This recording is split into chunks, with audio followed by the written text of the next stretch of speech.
ರಾಜಕಾರಣ ನಿಂತ ನೀರಲ್ಲ, ಅದು ಯಾರ ಊಹೆಗೂ ನಿಲುಕುವುದಿಲ್ಲ. ಇತ್ತೀಚೆಗೆ ಕರ್ನಾಟಕದಲ್ಲಿ ನಡೆಯುತ್ತಿರುವ ಪಾಲಿಟಿಕ್ಸ್ ಒಳ ಮರ್ಮವನ್ನ ಕಲ್ಪನೆ ಮಾಡಿಕೊಳ್ಳಲು ಸಾಧ್ಯವಿಲ್ಲ. ರಾಜ್ಯಕ್ಕೆ ಮಲ್ಲಿಕಾರ್ಜುನ್ ಖರ್ಗೆ ಎಂಟ್ರಿ ಕೊಟ್ಟಿದ್ದಾರೆ. ಸಿಎಂ ಸಿದ್ದರಾಮಯ್ಯ ಅವರಿಗೆ ಹೈಕೋರ್ಟ್ ತಾತ್ಕಾಲಿಕ ರಿಲೀಫ್ ಕೊಟ್ಟಿದೆ. ಆಗಸ್ಟ್ 29ರ ನಂತರ ಏನಾಗುತ್ತದೆ ಅನ್ನೋದು ಗೊತ್ತಿಲ್ಲ.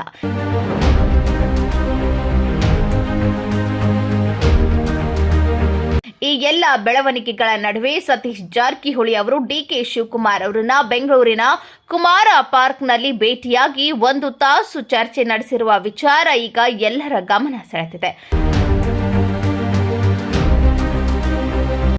ರಾಜ್ಯ ರಾಜಕಾರಣದಲ್ಲಿ ಗುಣಾಕಾರ ಆಗುತ್ತೋ ಭಾಗಾಕಾರ ಆಗುತ್ತೋ ಗೊತ್ತಿಲ್ಲ.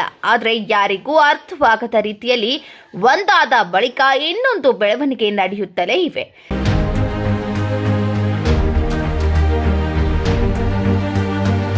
ಸತೀಶ್ ಜಾರಕಿಹೊಳಿ ಮತ್ತು ಡಿಕೆ ಶಿವಕುಮಾರ್ ನಡುವೆ ರಾಜಕೀಯ ಸಂಬಂಧ ಚೆನ್ನಾಗಿದೆ.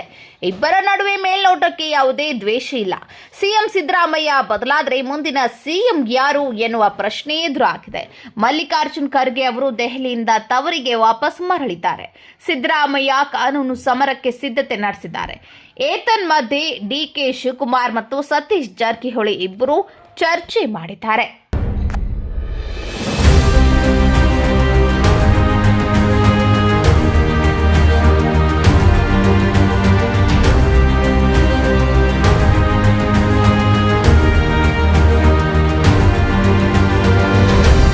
ಹೆಚ್ಚಿನ ಸುದ್ದಿಗಳಿಗಾಗಿ ನೋಡ್ತಾ ಇರಿ ಕನ್ನಡ 9 ನ್ಯೂಸ್.